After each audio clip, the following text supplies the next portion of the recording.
وبه نستعين ولا عدوان إلا على الظالمين نحمده ونستعينه ونستهديه ونستغفره ونعوذ بالله من شرور أنفسنا ومن سيئات أعمالنا من يهده الله فلا مضل له ومن يضلله فلا هادي له أشهد أن لا إله إلا الله وحده لا شريك له وأشهد أن محمدا عبده ورسوله اللهم صل على سيدنا محمد وعلى سيدنا محمد رب اشرح لي صدري ويسر لي أمري واحلل عقدة من لساني يفقهوا قولي قال الله سبحانه وتعالى أعوذ بالله من الشيطان الرجيم واعتصموا بحبل الله جميعا ولا تفرقوا واذكروا نعمة الله عليكم إذ كنتم أعداء فألف بين قلوبكم فأصبحتم بنعمته إخوانا وكنتم على شفا حفرة من النار فأنقذكم منها كذلك يبين الله لكم آياته لعلكم تهتدون صدق الله العظيم surah Al-Imran ayat 103.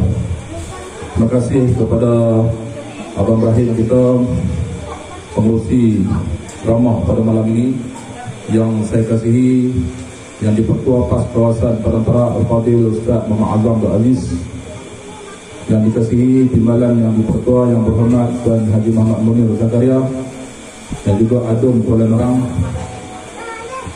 seluruh kepimpinan PAS Kawasan yang hadir pada hari ini, Saudara Muhammad Qasim Osman, pengarah JPRD Kuala Nerang, dan seluruh ahli jawatankuasa JPRD Kuala Nerang, Ketua UDM, Ketua PAS Cawangan, para alim ulama, tuan-tuan guru, para asatizah, petugas-petugas keselamatan, anggota keselamatan pihak polis, dan lupa juga kepada jabatan amal yang bertugas, seterusnya ibu-ibu dan ayah-ayah, hadirin dan hadirat yang dirahmati Allah Subhanahu wa ta'ala. Pertama dan selamanya, marilah sama-sama kita mengangkat rasa syukur kita kepada Allah, karena pada malam yang bertuah ini dapat kita bertemu, berjumpa dan mendengar ucapan-ucapan yang disampaikan oleh para penceramah. Di depan, di kiri kita, di kanan kita ada makanan yang boleh kita jamah. Alhamdulillah, murah rezeki kita pada malam ini. Kita juga bersyukur kepada Allah Subhanahu wa ta'ala kerana dua orang penceramah kita sebentar tadi ulang-ulang sebut tentang pentingnya penyatuan ummah, pentingnya umat Islam bersatu, pentingnya kita duduk sekali. Kenapa pentingnya kita duduk sekali? Bukan semata-mata kerana politik, bukan semata-mata kerana kuasa, bukan soal siapa Perdana Menteri, siapa Menteri Besar, siapa YB, siapa Esko, tetapi lebih jauh daripada itu, Allah Ta'ala yang menciptakan kita duduk di atas muka bumi Allah ini. Ada benda yang Allah nak kita buat, ada benda yang Allah suruh kita ikut, seperti mana yang disebut oleh penceramah sebelum ini dan ayat yang saya bacakan tadi, wa'tasimu bihablillahi jami'a. Kita duduk sekali ini adalah kerana yang paling besar ialah untuk menunaikan perintah Allah. Di hadapan saya ada daripada kalangan ahli PAS, dan juga ada di kalangan orang UMNO yang mendengar ceramah pada malam ini. Dan ini membuktikan bahawa kita orang Melayu ni dah lama dah duduk di kampung, duduk di rumah berjiran bertetangga, duduk dalam keadaan harmoni, tetapi ada pihak yang tidak senang dengan Al-Quran, ada pihak yang tidak boleh tengok orang Melayu ni bersatu, ada pihak yang nak tengok kita ni berpecah belah. Mereka inilah yang menggagalkan penyatuan ummah. Pihak-pihak ni ada di kampung kita, pihak-pihak ni ada di kedai makan, ada di pekan, Ada juga di peringkat tertinggi di peringkat negara. Ada. Tuan-tuan, tadi sementara saya nak main ceramah saya daripada Ustaz. Daripada Ustaz nak main sini, saya tengok TikTok. Lawan ni zaman anak muda. Dulu-dulu layan Facebook, tapi hari ini anak muda selalu tengok TikTok. Awal-awal dulu TikTok ni ada video-video gelek, video-video yang tak elok kita tengok. Tapi hari ini oleh kerana penggunaan media TikTok ni meluas, ada banyak konten kandungan dalam TikTok. Ada kandungan politik, ada kandungan agama, ada juga kandungan-kandungan bersifat perniagaan. Saya jumpa satu video ucapan timbalan Presiden PKR, Saudara Rafizi Ramli. Tuan-tuan bisa dengar nama Rafizi Ramli. Dulu dia bersarasat daripada politik kerana perselisihan dalaman PKR, tapi hari ini dia timbul balik. Awal-awal itu kita tengok Rafizi Ramli ni, timbalan Presiden PKR ni, dia buat comeback kembali dalam arena politik. Kita ingat dia ada idea baru, tapi rupa-rupanya dia recycle kaedah lama dia. Kaedah lama dia apa? Membuat fitnah kepada parti lawan. Tak ada model lain. Model dia ialah UMNO teruk, UMNO rasuah, UMNO duduk dalam penjara, pemimpin-pemimpin UMNO jahat-jahat. Dia sebut yang jahat-jahat saja, tapi yang paling aneh, dia serang PAS.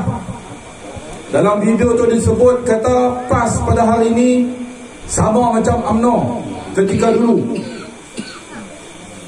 iaitu menggunakan jentera kerajaan. Bukan semua UMNO, tapi sebahagian daripada pemimpin UMNO yang menyalahguna kuasa, menyalahguna jentera kerajaan. PAS pada hari ini ada 3 menteri, ada 5 timbalan menteri, ada menteri besar di 3 negeri. PAS hari ini tak macam dulu.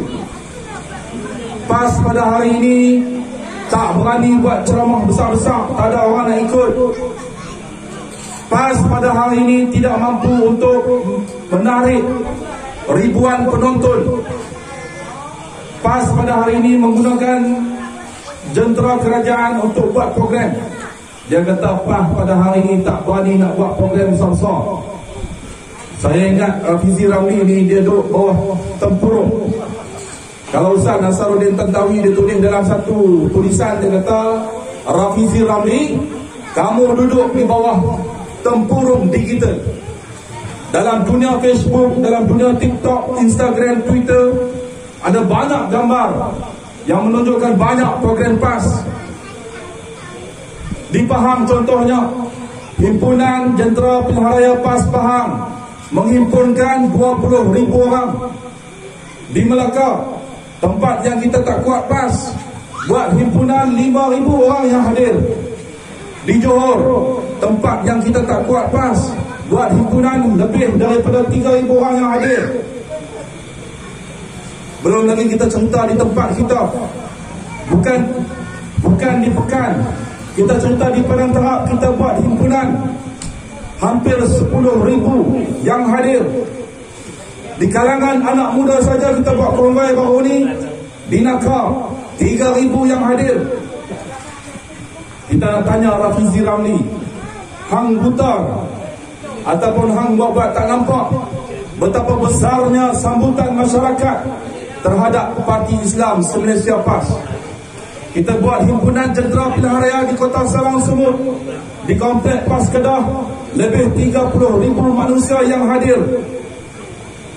Bolehkah kita mengiyakan kenyataan Rafizi Ramli yang menuduh bahawa PAS pada hari ini tidak ada sambutan? Baru-baru ini kita buat program PAS Pilihanku di SIG. Dalam program tersebut kita berjaya mendapat keahlian yang tertinggi di dalam negara. Dalam masa 8 hari ke 10 hari, jumlah rakyat Malaysia yang masuk mendaftar sebagai ahli PAS hampir 10,000 orang. Hampir 10,000 orang. Kita nak tanya parti-parti lain, tak kiralah parti daripada Pakatan Harapan, baik DAP, baik PKR, dan juga parti-parti yang lain, adakah kamu berani declare kemasukan beramai-ramai mendaftar sebagai ahli parti kamu, tapi PAS pada hari ini berani dengan secara terang-terangan memperlihatkan kepada masyarakat bahawa inilah sambutan rakyat Malaysia kepada Parti Islam Se-Malaysia PAS. Di tempat kita di Kampung Poka pada malam ini juga, alhamdulillah, saya mendapat pandangan daripada beberapa pimpinan tempatan. Dikira malam ini sebagai malam ceramah yang meriah, yang kehadiran dikira puas hati. Alhamdulillah. Tuan-tuan, inilah kelebihan, inilah keaizahan Islam yang kita rasai bila kita duduk dengan Parti Islam Se-Malaysia PAS. Walaupun dalam Parti Islam Se-Malaysia PAS kita tidak mengetengahkan matlamat material, tetapi keaizahan kita pada hari ini ialah dengan Allah Subhanahu wa taala. Sayyidina Umar Al-Khattab radhiyallahu an dalam satu perjalanan ketika menjawat jawatan khalifah bersama sahabatnya Abu Ubaidah Al-Jarrah, dalam satu perjalanan Sayyidina Umar Al-Khattab radhiyallahu anhu menyeberangi sungai, menaiki unta. Sayyidina Umar Al-Khattab turun daripada unta untuk menyeberangi sungai. Kalau kebiasaannya pembesar-pembesar negara ni bila dia lalu sungai, sungai yang cetek, yang boleh dilalui oleh haiwan, dia lalu, dia duduk atas unta. Tapi khalifah yang besar Sayyidina Umar Al-Khattab lalu menyeberangi sungai. Dia turun daripada sungai. Dia buat apa tuan-tuan? Dia ambil kasut dia, dia pecah kasut dia. Kasut yang dia pecah tu dia letak kat bahu dia. Bila perbuatan Sayyidina Umar Al-Khattab, dia pecah kasut letak atas bahu dia, sahabatnya Abu Ubaidah Al-Jarrah bertanya, "Ya Amirul Mukminin, talqal junud wa bataraqatish Syam wa anta ala hal zalik." Kehairainan, heran sahabat Abu Ubaidah Al-Jarrah bila melihat perlakuan Sayyidina Umar Al-Khattab, seorang pembesar pada ketika itu. "Ya Amirul Mukminin, wahai Amirul Mukminin, talqal junud, kamu diikuti, disanjungi oleh tentera-tentera, wa bataraqatish Syam, dan pembesar-pembesar Syam, wa anta ala hali zalik, sedangkan kamu berperlakuan, kamu buat macam ni, lekeh, turun daripada unta, pecah kasut, ambil kasut letak atas bahu, menyeberangi sungai, nampak lekeh sebagai seorang pembesar, sebagai seorang pemimpin." Apa jawab Sayyidina Umar Al-Khattab radhiyallahu an? "Inna qaumun a'azzana Allah bil Islam, falan nabtahil 'izzata bighairi." Jawapan daripada Sayyidina Umar Al-Khattab radhiyallahu an, dia kata, tidak lekeh, sesungguhnya kita ini merupakan satu kaum yang dimuliakan Allah dengan Islam, dan kita tidak akan mengambil kemuliaan selain daripada kemuliaan Islam. Inilah advantage, inilah kelebihan kita. Bersama dengan PAS, kita rasa hebat, kita rasa bangga, kita rasa bersyukur kerana kita dimuliakan Allah dengan Islam. Sebab itulah kita tidak loket untuk main ke markas Poka ni, untuk masak bersama-sama, mendirikan kemah bersama-sama, panggil orang kampung main dengan ceramah. Kerana apa? Kerana kita nak bawa manusia supaya duduk di bawah Allah Subhanahu wa taala. Kerana kita yakin kemuliaan ini datang daripada Allah Subhanahu wa taala, bukan kerana duit ringgit, bukan kerana habuan dunia. Dan kerana itulah kita tidak loket untuk mengeluarkan duit poket kita pada malam ini. Kerana kita yakin Allah Ta'ala menyebut dalam Al-Quran, "Wa ma anfaqtum min syai' fa huwa yukhlifuh." Apa yang kita bagi sesuatu pada jalan Allah, fa huwa yukhlifuh, dialah Allah Ta'ala yang akan menggantikan apa yang kita bagi. Jadi tuan-tuan, pada malam ini saya melancarkan derma jihad sempena ceramah kita pada malam ini. Saya minta kepada petugas derma untuk menjalankan kutipan derma pada malam ini. Kalau kita bawa RM5, bagi RM5. Bawa RM10, bagi RM10. Kalau ada RM500 dalam beg kita bagi RM500. Kerana Allah Ta'ala sebut, wa ma anfaqtum min syai' fa huwa yukhlifuh. Apa yang kita bagi pada jalan Allah, yang akan ganti balik duit kita tu nanti ialah Allah Subhanahu wa Ta'ala. InsyaAllah, bagi semua yang kita bawa pada malam ni.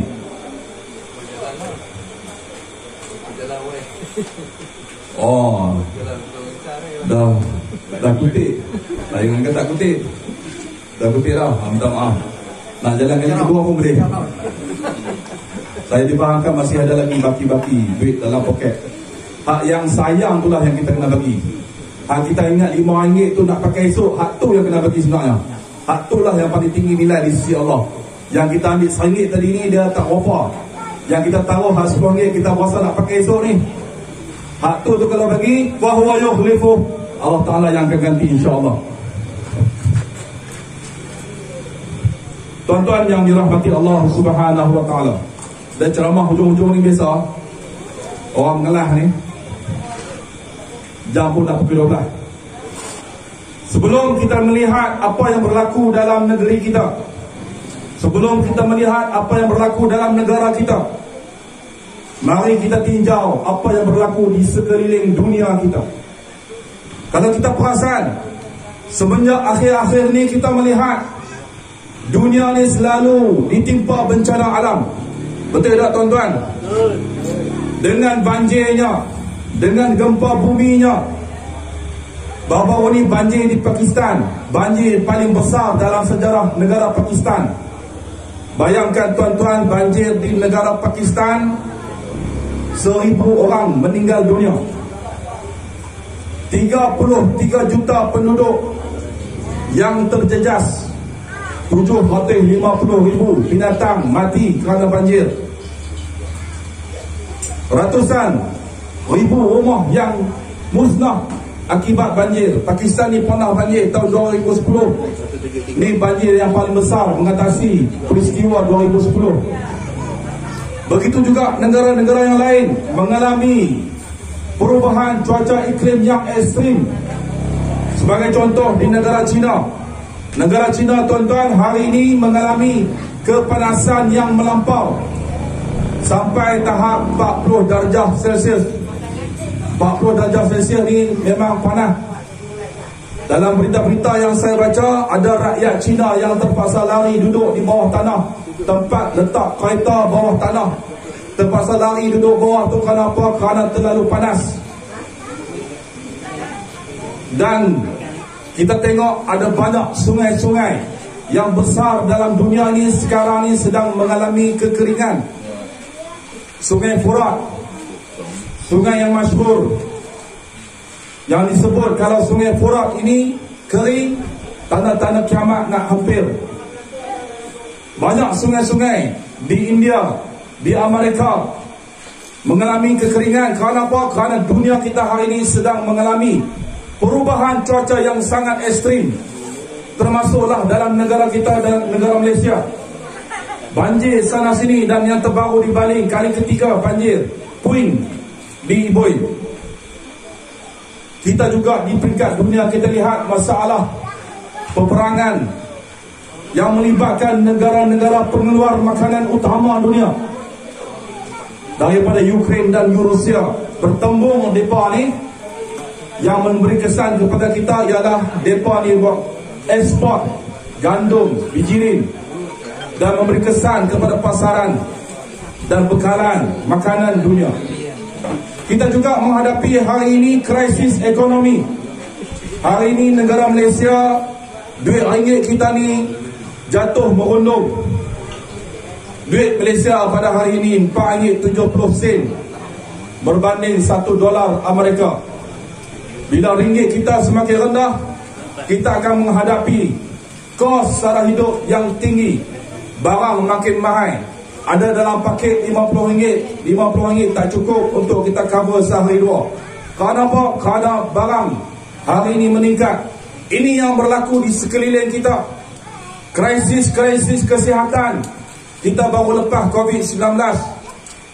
Kita pula menghadapi pelbagai penyakit yang diisytiharkan oleh WHO, Pertubuhan Kesihatan Dunia. Baru-baru ini dikatakan penyakit cacar monyet, tumbuh ayak, biji-biji ayak di badan. Negara China antara yang paling teruk. Ini yang berlaku di sekeliling kita di peringkat dunia antarabangsa. Pelbagai krisis, terutamanya krisis bencana alam. Tapi di Malaysia ni tuan-tuan, apa masalah yang berlaku?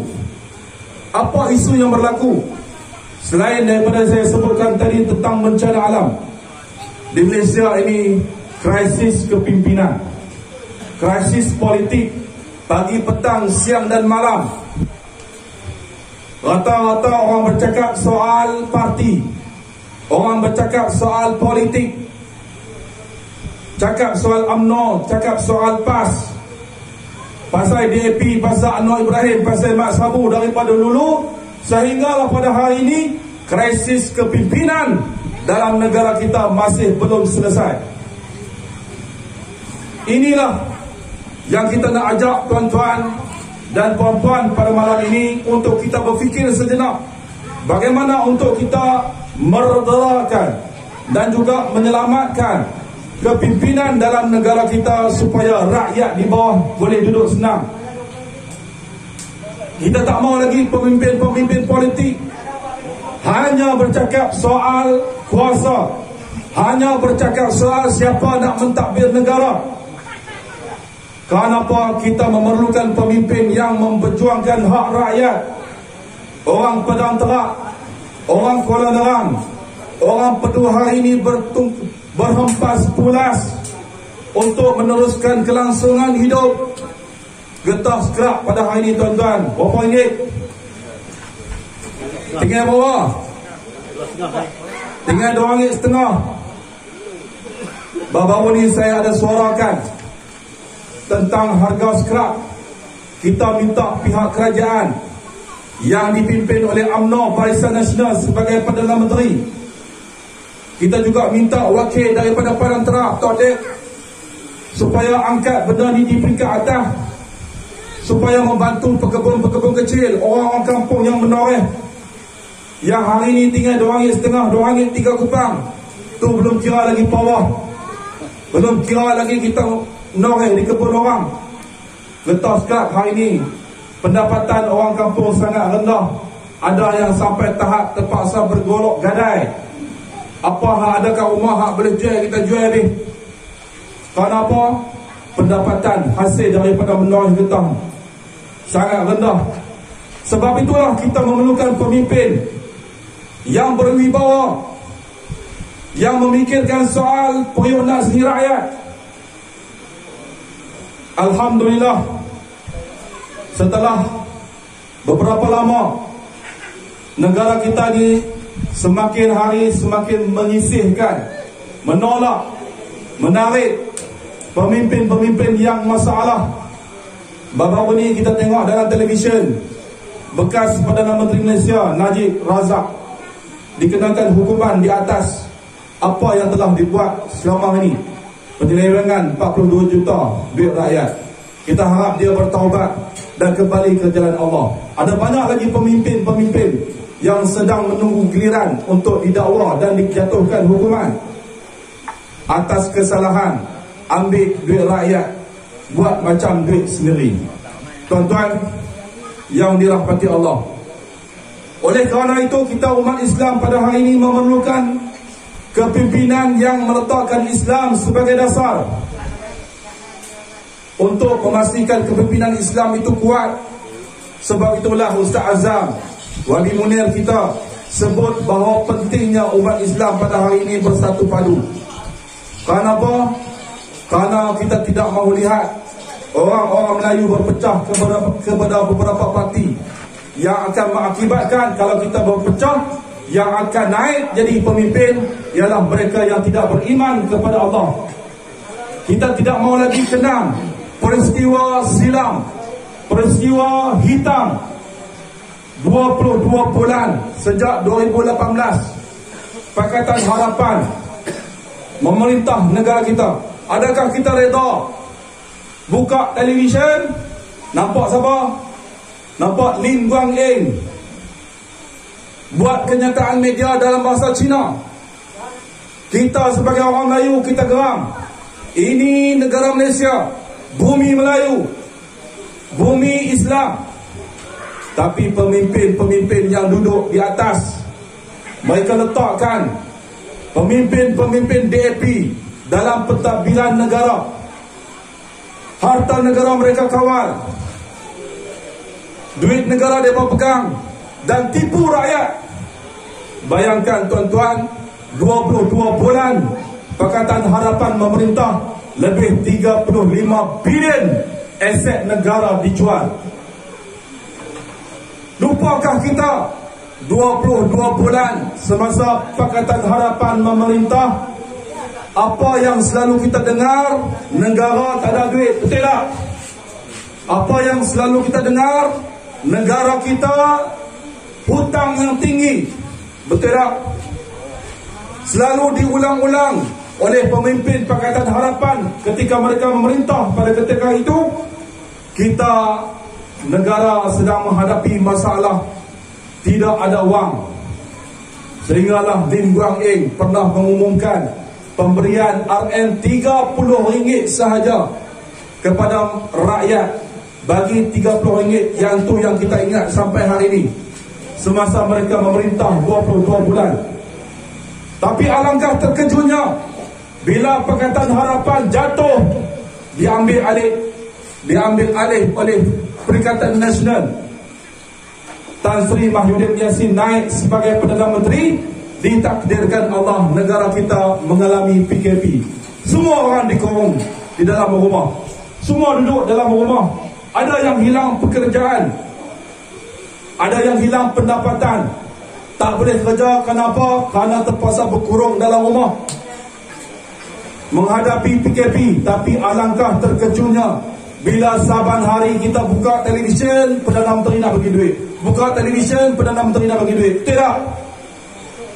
Pelbagai pakej prihatin negara diumumkan, sehingga yang terakhir lebih ratusan bilion. Kita lihat rupa-rupanya Malaysia ni ada duit yang banyak. Mai mana duit yang banyak? Mai daripada pemimpin yang ikhlas, yang jujur dengan rakyatnya, yang tidak menipu macam mana Pakatan Harapan menipu kepada rakyat. Belum lagi kita bercakap soal mereka tipu kita, manifesto, tipu anak muda, jatuhkan Barisan Nasional dengan tawaran-tawaran manifesto yang palsu, yang tak betul. Sehinggalah pernah Tun Dr. Mahathir mengaku dalam televisyen, manifesto adalah bukan kitab suci. Saya minta maaf, saya ingat manifesto ni susah nak buat. Ingat kami kalah, rupa-rupanya kami menang, kami tak mampu nak buat. Dia kata di mana? Di dalam televisyen. Tuan-tuan, ada banyak cerita-cerita hitam yang kita tak patut ulang. Kita tak boleh nak tengok yang duduk dalam Dewan Rakyat di kalangan pemimpin-pemimpin yang sangat tajam, sangat sinis terhadap agama Islam. Belum lagi kita bercakap ramai di kalangan pemimpin DAP yang menghina, yang merendahkan institusi agama, institusi raja. Maka tuan-tuan, hari ini kita lihat, untuk kita berdiri teguh bersama, mari kita lihat sejarah-sejarah yang lampau yang ditulis oleh mereka yang terlibat dengan sejarah. Bagaimana kerajaan Islam Andalus yang diberikan rezeki oleh Allah Subhanahu wa taala menjadi kerajaan selama 800 tahun. Kerajaan Islam Andalus jadi kerajaan bukan 20 tahun. Kelantan hari ini 30 tahun jadi kerajaan. BN pernah jadi kerajaan 60 tahun. Kita di Kedah hari ini hampir 3 tahun. Kalau campur zaman Ustaz, kita hampir 7 tahun zaman Ustaz Azizan. Umur kerajaan Islam Andalus 800 tahun, 8 abad.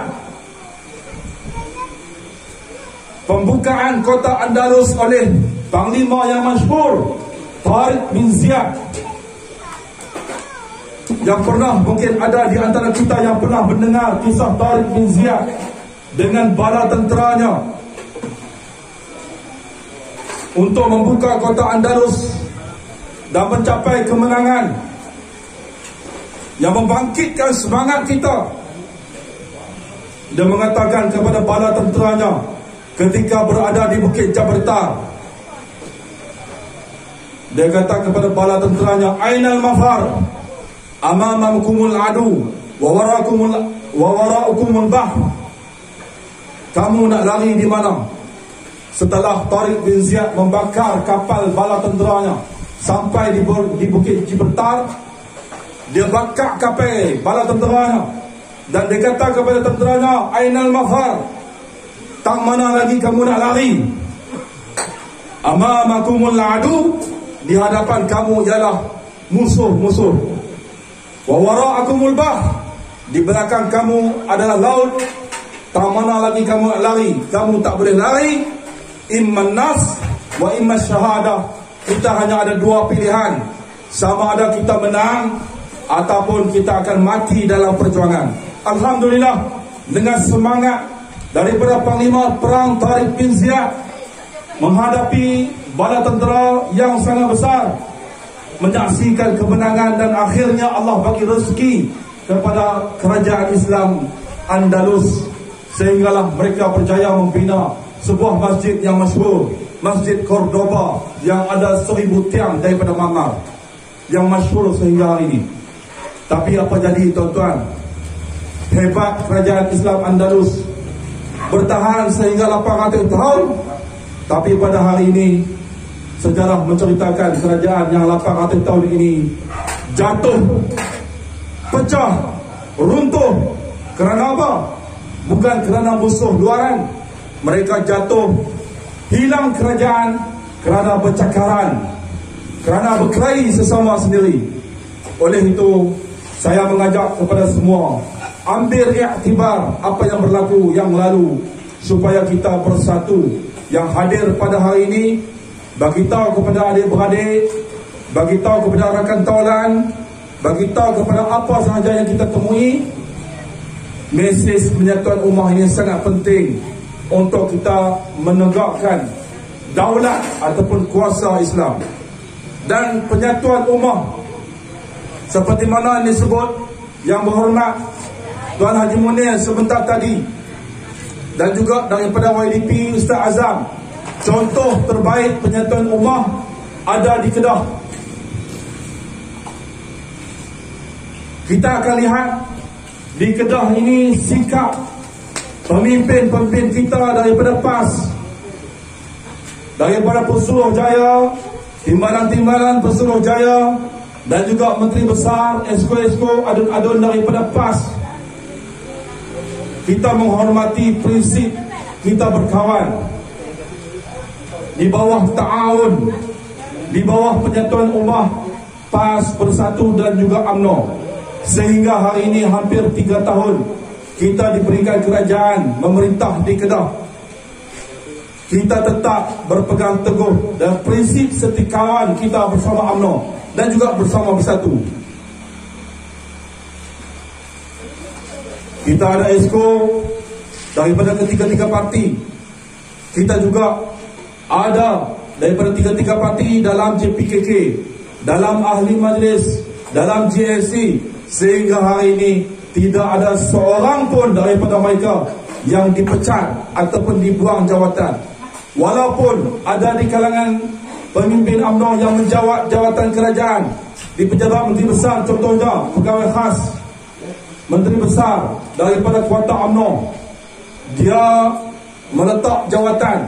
Kita boleh letak daripada orang PAS untuk jadi pegawai khas MD, tapi kita hormat prinsip setia kawan, prinsip penyatuan ummah, prinsip muafakat. Sampai hari ini jawatan kosong pegawai khas Menteri Besar Kedah kuarta daripada UMNO tidak diisi. Walaupun kita minta nama daripada UMNO, tapi kita tak letak daripada orang PAS, sampai hari ini kosong. Begitu juga jawatan daripada kalangan UMNO, penyelaras DUN yang meninggal baru-baru ni, penyelaras DUN Kubang Rotan.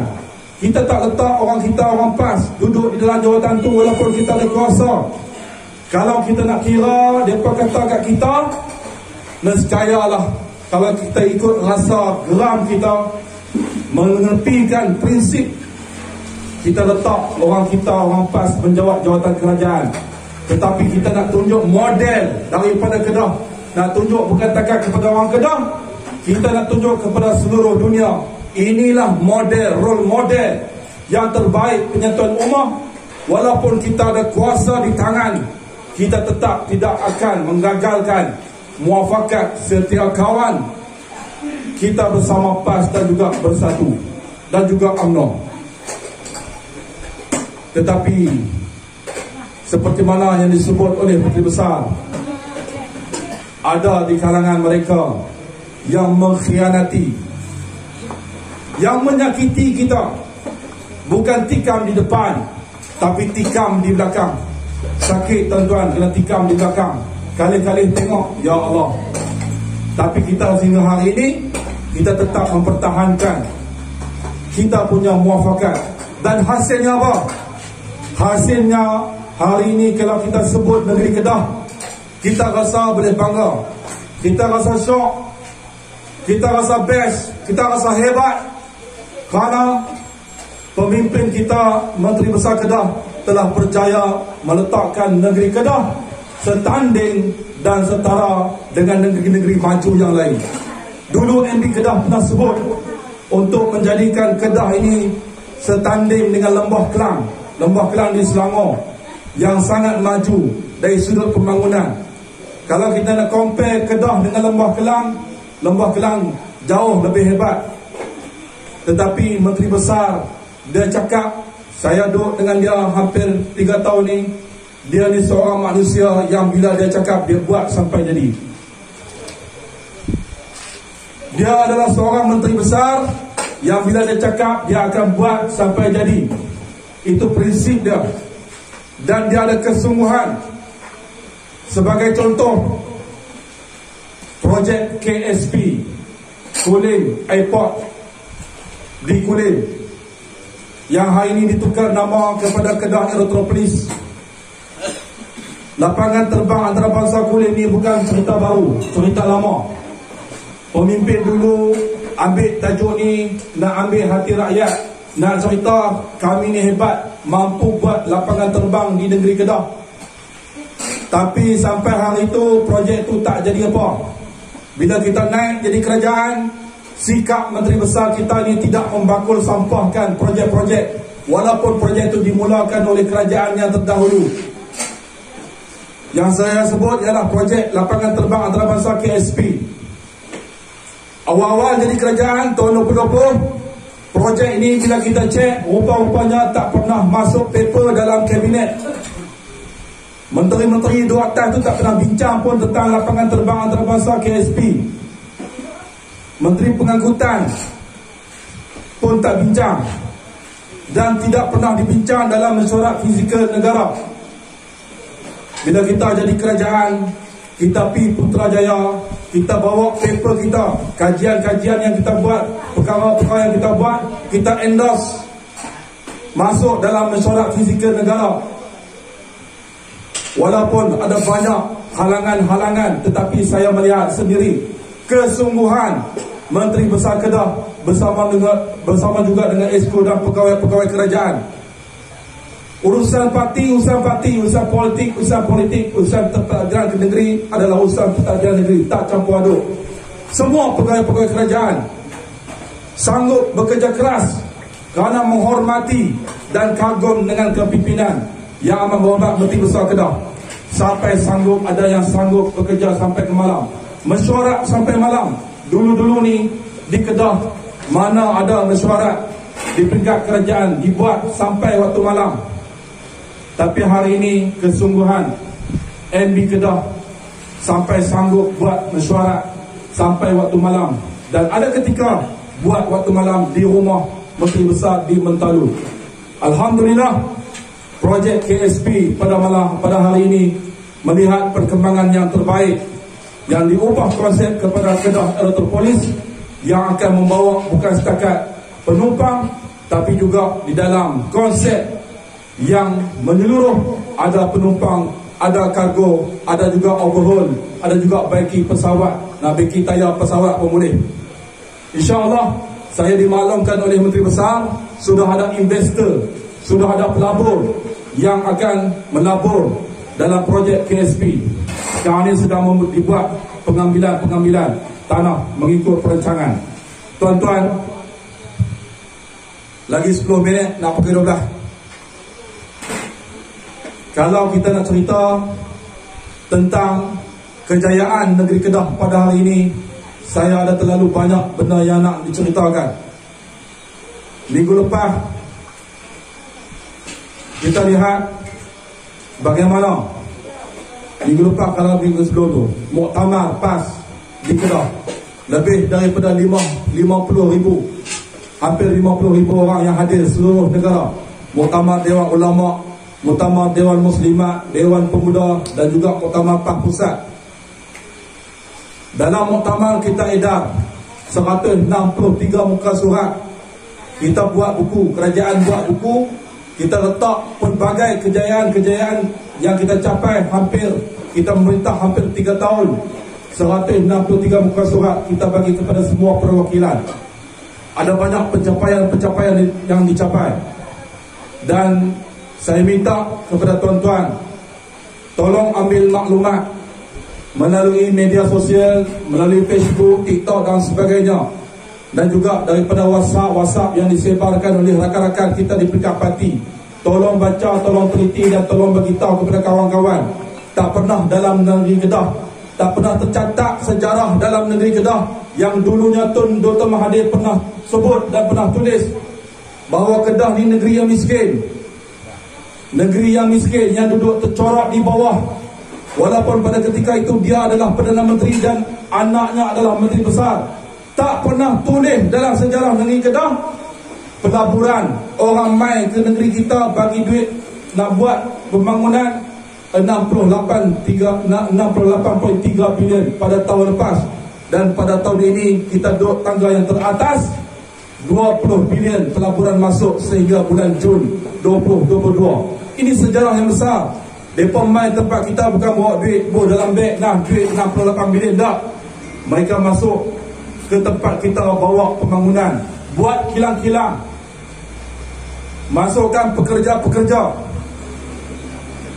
Tuan-tuan, kita jangkau, kita uncurkan hasil daripada pelaburan yang masuk, kita bagi kepada anak-anak muda Kedah ni peluang pekerjaan menjelang 2035, hampir 150,000 peluang pekerjaan. Dan MB Kedah sebut di merata tempat, kita tak mau orang luar, orang Perak, orang Pening, orang Perlis mai kerja di Kedah. Kita nak anak-anak tempatan, anak Kedah, anak Kampung Poka, anak Padang Terap yang mengisi peluang pekerjaan 150,000 peluang pekerjaan yang diwujudkan hasil pelaburan yang masuk. Itu sebahagian. Dan kita berbangga hari ini Menteri Besar Kedah memperjuangkan nasib dan hak rakyat Kedah melalui tuntutan kepada kerajaan Pulau Pinang. Kita negeri Kedah telah berkorban tanah yang banyak. Kita berkorban tanah kita, tanah padi, membekalkan padi kepada negara 43%.